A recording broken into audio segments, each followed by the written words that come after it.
Let's switch gears now and go to Abia State in southeast Nigeria. Yet another attack on the police formation in the state where we understand that 2 police officers have been killed. At least 5 of the gunmen will raise the Abia State Police Criminal Investigation Department at Umuagu in Umuahia. The state capital have been killed by the police. According to the police, the hoodlums were killed during a gun duel with men and officers of the command.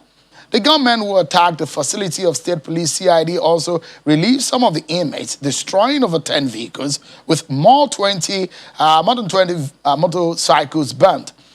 The police say some of the vehicles used by the hoodlums in the attack have now been recovered.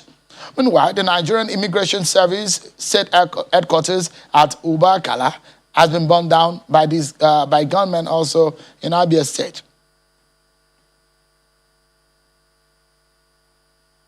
We have the governor of Abia State who joins us from Abakaliki, Governor Okeze Ikpeazu. Thank you, Your Excellency, for joining us tonight on the program.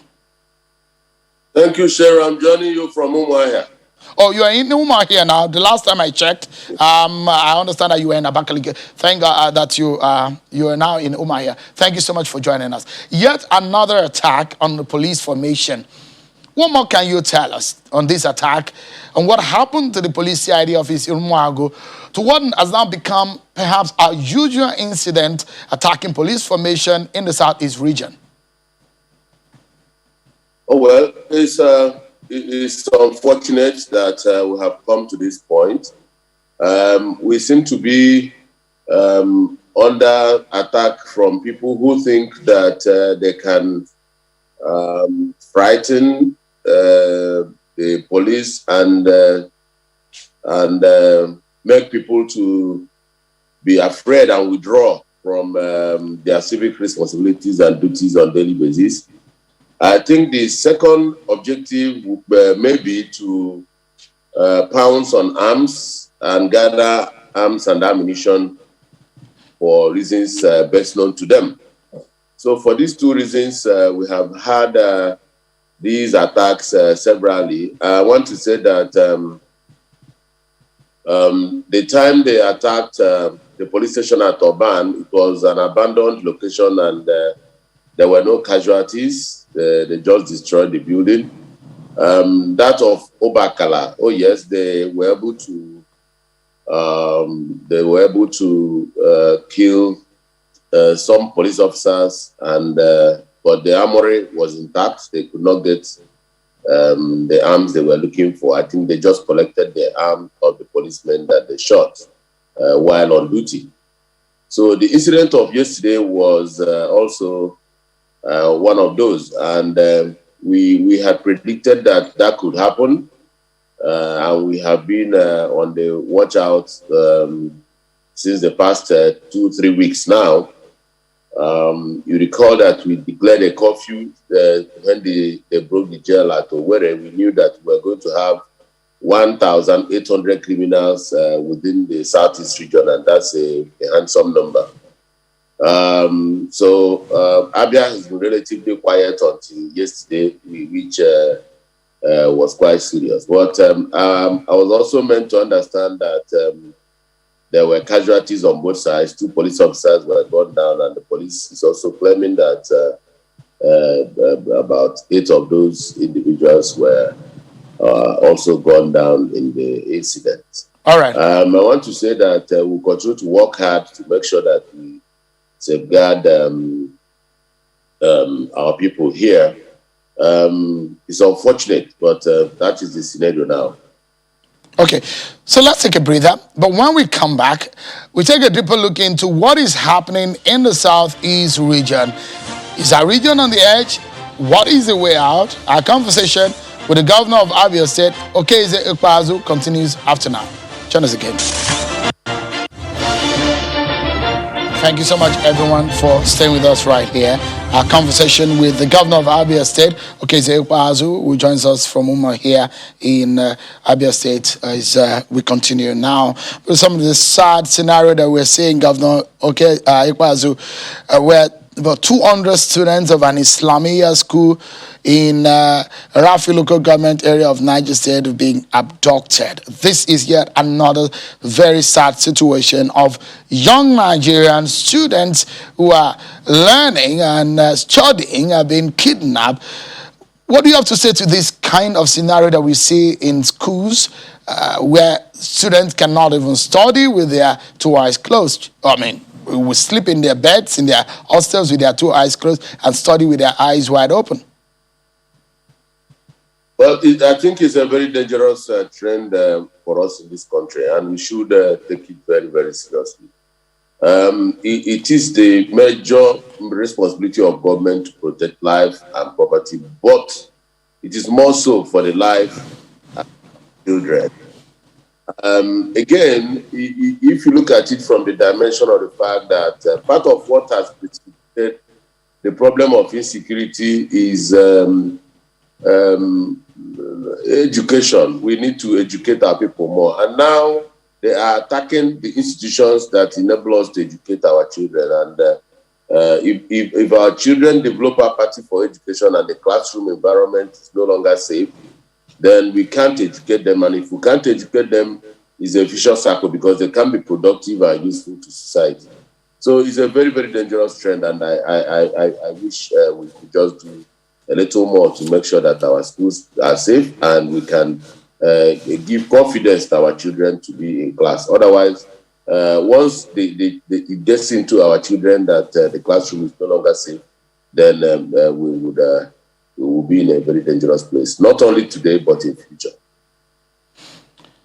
If you go back to the Southeast region, for example, could the situation in the Southeast be described as terrorism?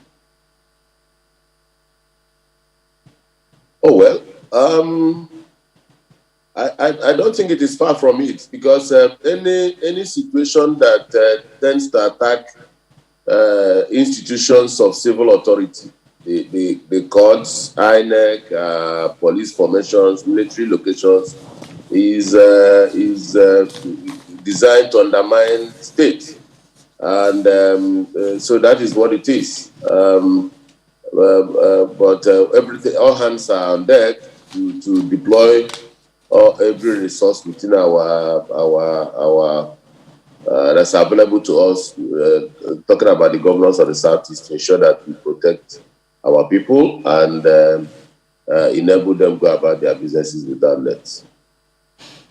What is happening with the Ikpeazu? Because one we wonder if it has capabilities of helping to quell some of these insecurity situations in that region. Oh, yes. The governors of the Southeast are ruling out the Ikpeazu state by state as the need arises from one state to the other. For us in Abia State, we have the Abia State Vigilance Service. We have the Homeland Security, which is a population of 500 youths involved in Homeland Security. There's a Ministry of Homeland Security. And then Ikpeazu is supposed to be the community and ward arm of our self-effort towards security in our state. And we think that Ikpeazu should be involved in intelligence gathering because our primary concern used to be the criminal headers who that has taken over the forests in some areas in our state. And we desire to flush them out. But in doing so, we must gather actionable intelligence on their movement and their tracks. So we are deploying hunters, wine tappers, and all those who do business in the forest also to give us updates on what's happening and telltale signs of human presence so that we can track and flush out these investments. So we just rose from a security summit yesterday, on Friday, and that security summit was populated by retired military and paramilitary officers of Abia State origin, and they just gave me a document as Friday evening, which we are studying, and in the coming days we will roll out our own edition or version of Ikpeazu and how it will fit into the already existing security architecture to make Abia the safest state in this area. I understand that there is still curfew in some parts of Abia State. When are you hoping to lift the curfew? We are looking at the curfew and we will do the needful as the need arises. We think security is still fragile and we are monitoring the situation. But as soon as the sky is safe enough, we will lift it. I mean, there's been tension, at least in the last few days, around a few states in the Southeast region, including Abia State, based on the sit-at-home order by IPOB as a governor of the Southeast region. IPOB declared a sit-at-home order. Is that in any way unsettling for you? No. That is not unsettling. They are just they are ventilating their fundamental human rights to say what they want to say, freedom of speech, as you would like to say. But nobody here is under obligation to do otherwise. Anybody who wants to go about his business should go, but government is not reacting to it either way. But I mean, the big question is when non-state actors are giving orders, a group that has been prescribed by the government is asking people to sit at home. And it does look like that people are obeying that kind of order. You are a constituted authority in your own state. When people obey this kind of order, that's the reason why I'm asking if it unsettles you. What are you doing about such a situation? It's not unsettling me at all because in the first place, what is the beginning? What is the genesis of the agitation in the Southeast? Some people in the Southeast feel unprotected the way things are going. And they also feel that some criminal headers that has found their way into our forests were not adequately sanctioned according to the rule book of Nigeria. And they decided to, and that created a gap. It is this gap that non-state actors are trying to fill, wrongly though. But you also notice that there is a perception problem here.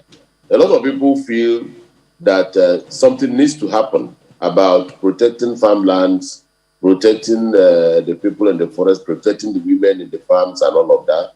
And if the security architecture, the way it's constituted now, has failed to do that or address that adequately, people will begin to seek help from all kinds of things. It may be wrong, it may be right, but we are saying that they should give government time to do the needful. And that is why we are coming up with the contraption of a Bubago and other security devices we have put in place to address that issue. But that being the case, you now notice also that some people have become sympathetic with that narrative of, yes, we can help, there's something we can do. And that is where we are today. But we are saying we don't have to resort to self-help. We can collectively give you security under the dictates and the letters of the Constitution. And we don't want anybody to do something that is outside the Constitution. So you cannot legislate against what people will say.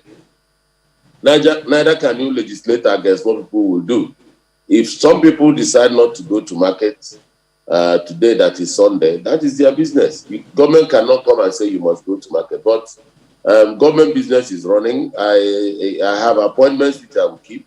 And those working with me will also do the needful. But if we don't see anybody in his shop, there is no law against such an individual in Abia. But I know that a lot of people will go about their businesses as usual. But you don't take away the fact that some people may also, for two reasons, either they are afraid of being harassed or being shot, or they just don't want to open their shops. So that's the situation.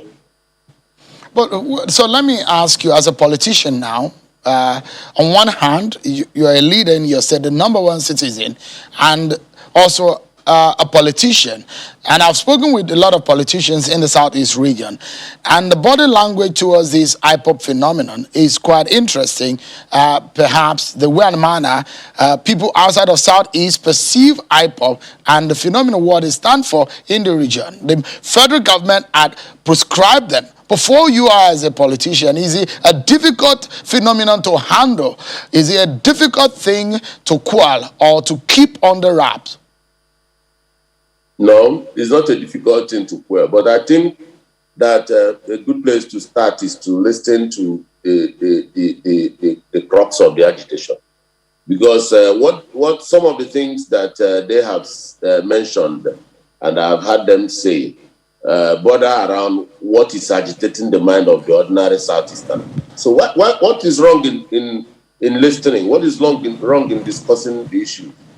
If they say we want somebody in the Security Council, why can't that happen? Or why shouldn't there be a reason why it's not happening? And all of that. So if they say that there are things bordering around injustice, inequality, lack of respect for the federal character, letters of the Constitution, and all of that, I think that the conversation should begin to happen along these lines, and people should listen and see how that goes, before going kinetic about it. So, and for whatever reason, if you want to win an asymmetric battle such as we are faced in this country, you must create the groundswell that you need. You need to do social mobilization so that people and government must be on the same page. But if the people see government as not sensitive to their feelings and their yearnings, it will be difficult to mobilize the people in a certain direction. And I think that is what is critical and is missing now. So when you say that they need to be listened to, who are you making reference to? You're talking about the federal government? Oh, yes. Everybody. If they have issues with my state government or the way I run government here, and they are agitating against it, I will listen to what they're saying. And the ones I can't do, I'll tell them I can't do it and tell them why I will not be able to do that. Have you sat with them? Have you sat with them to listen to them recently? Oh, no, but I make my opinion on all the issues they have raised known. And the ones that are impossible to do, I have. For instance, I don't believe in Biafra through the barrels of the gun, because I saw a little bit of the Civil War, and I don't want that kind of thing. And I don't see the prospects of that venture, and I don't want anything that will be suicidal. But I think that creating a society where everybody has a right to speak, and there is inclusion and participation, and is the kind of mindset I want.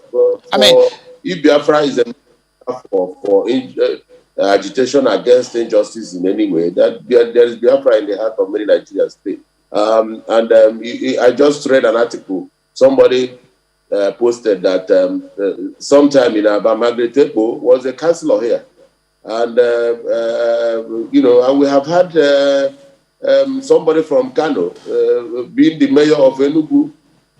What has happened to this country actually, and why are we not taking steps to build bridges? Rather, we're emphasizing things that divide us: ethnicity, religion, all those things that divide us, rather than things that bring us together. And even the comments you get to hear going forward makes it difficult for people to appreciate the fact that we are one country under one God.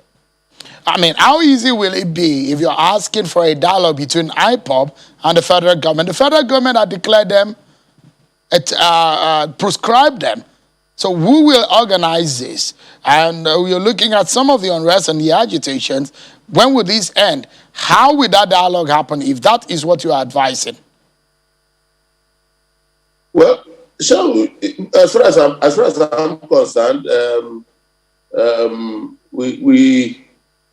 far as we are concerned in Abia, there is nothing like IPOB, but we have ESN, and we also hear what the agitations that whatever that is agitating the mind of people. Because you go to the grassroots as a governor and you ask questions. What is the problem?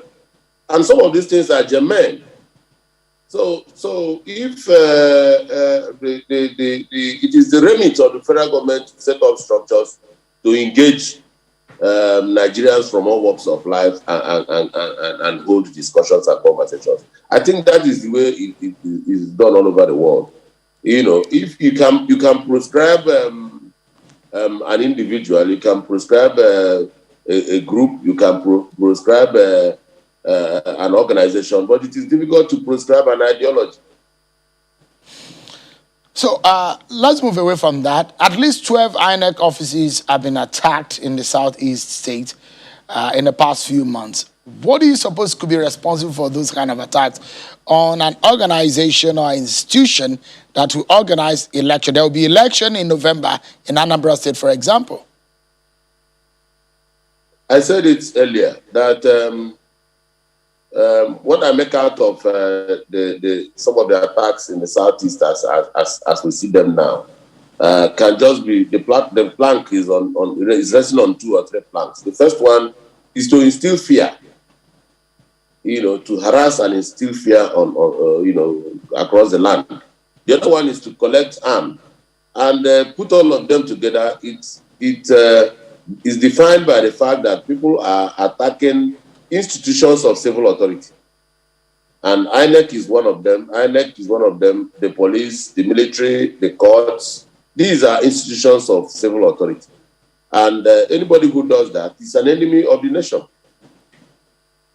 Governor, let's for 1 or 2 minutes talk about what we have done for the people of Abia State in the last 6 years. Anybody who have been to Abia State or who hasn't even been to Abia State, Aba, for example, will come to mind. And is a major business hub, not only in Abia State or the Southeast or even in Nigeria, but on the African continent. But experts have come out to say one of the major problems is lack of proper corporate governance, lack of partnerships, poor infrastructure, multiple taxation, and accusing fingers have come to your desk to say, you have not really done perhaps enough, according to those who are criticizing, for Aba to live up to the expectation or the capacity that it could or potential that it has. Oh, well, they are entitled to their opinion, but I don't think they are right, because some of them are largely ignorant. Some of them have not been to Aba for quite some time, and they don't even understand the economy of Aba. Or not even the geography. They don't even understand that, but they don't know the problems. I'll give you an example. In 2015, when we came on board, there was no, you can't access Aba from anywhere. You can't get to Aba from Umuahia. You can't get to Aba from you can't get to Aba from Ikota, but you can't get to Aba from Port Harcourt. You can't get to Aba from Owerri. And when you can't access Aba, that the people that the traffic within and out of Aba is the oxygen that drives the trade, the commerce in that the enterprise in Aba. You know, so we started to tackle the problems from first principle. You know, how do we create access for people from Akwa Ibom to come into Aba? So we had to do a road all the way from Akwa Ibom to Ikpeazu to Uruluka and then to Aba. And then when you get to Aba, how do you get into the biggest market in Aba area? For 30 years, it was impossible to access area from any flank, whether you are coming from Port Harcourt or you are coming from Brass. You had to, at some point, stop and people will back you or you find a way, and otherwise the water, there was a big pond at both ends there and you can't go. Some people even alluded to the presence of spirits in those areas. So we had to get Cetraco to do the needful on Fox Road. And today, for the first time, you can access area market from two flanks, from Port Harcourt or from Brass. You know, I can go on and on and on and on and on and on and on. People who have been to, when I came to Abia, there was no single street light standing in the name of government. But we have planted over 3,000 street lights in that city today. And anybody who says that Abia is not working, today in Abia you have Domino's, you have Chicken Republic, you have Marketplace, you have everything in Abia. You even have a cinema in Abia. So you cannot see Abia unless you bend down. For those who are just alluding to what do they do. And I want to talk about the big one. You know that Abia has been renowned by the World Bank as a place where people are doing shoes and garments. Over 250,000 people. If you give them 4 apprentices each, that's 1 million young people. And by the time I came in 2015, they were still using their bare hands to cut leather. But I have sent them to China, I've sent some to Turkey, and they have all come back. And I followed up with the establishment of the first automated shoe factory in Abia today that has produced shoes for Nigerian Railways, and we are working on producing shoes for Nigerian military and Nigerian police. The shoes we are producing in Abia today are fit for the Walmart. And we are hoping that someday we will sell to Walmart. You know, and we are doing the same thing. We're establishing our garment factory also in Abia, so that we can be the Bangladesh of this sub-region. You know, and then you can't ignore all of this. Golden Guinea is back at Umuahia working, courtesy of a private sector individual. We are working hard on Ejimbe economics, closing the gap between Abia and Port Harcourt. You know, so talk is cheap. If you come down, you will see that we have done we have done something that because usually the problem has been some of the things that we have followed. The road in Arara leading to Arara market in and out, when there is rain, it's always a major problem because of flooding and all of that. These are some of the issues that are being raised. And you also said that you are doing 500 kilometers of road, about 20 kilometers per local government area. These are some of the things that you said you are doing. And I understand that you said you are going to shoemaking or something like that when you leave office. Yeah. But we are out of time. But let's close the program and let me ask you a political question. Your friend, the governor of Cross River State, defected from the PDP to the APC. And we are hearing that you are being spoken to also to join the APC. When are you making that move? In the first place, there is no, whenever there is rain, you will see water on the road, but give it 30 minutes. That is how it is all over the world. So there is no issue of flooding. Having said that, I am somebody who is driven by what my people want. I think my people are comfortable where I am in the PDP now. And because they are comfortable here, I don't intend to abandon them here and go away. I think that political expedition is not about my personal choice or what I want to do. I am in politics in the first place to serve the people, and I am here at the behest of the people. If our people are comfortable in PDP, I will remain in PDP. If they are no longer comfortable in PDP, they will inform me. But until then, I'm in PDP, and I don't think the prospects are there that I join APC in the foreseeable. What about those who have come to meet you and ask you to go to the APC? You are ignoring that plea or that consultation? I'm only asking them to give me reasons why I should.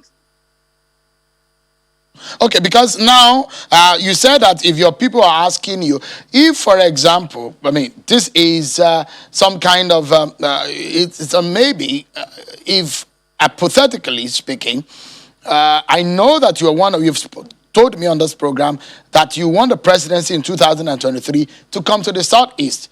What if the PDP is not doing that? If the APC is doing that, would you still consider staying in the PDP or going to the APC? Until that happens. But you want to go to a party that zones presidency to the Southeast in 2023? Is that your thinking? I don't see myself positioning myself against an Igbo candidate in 2023 if I see one. Thank you so much, Your Excellency. Okeze Ikpeazu, the Executive Governor of Abia, said, thank you so much for talking to us right here on the program. Thank you for having me. That's our show for today, everyone. Many thanks for watching. I'm sure Kimale. Bye-bye.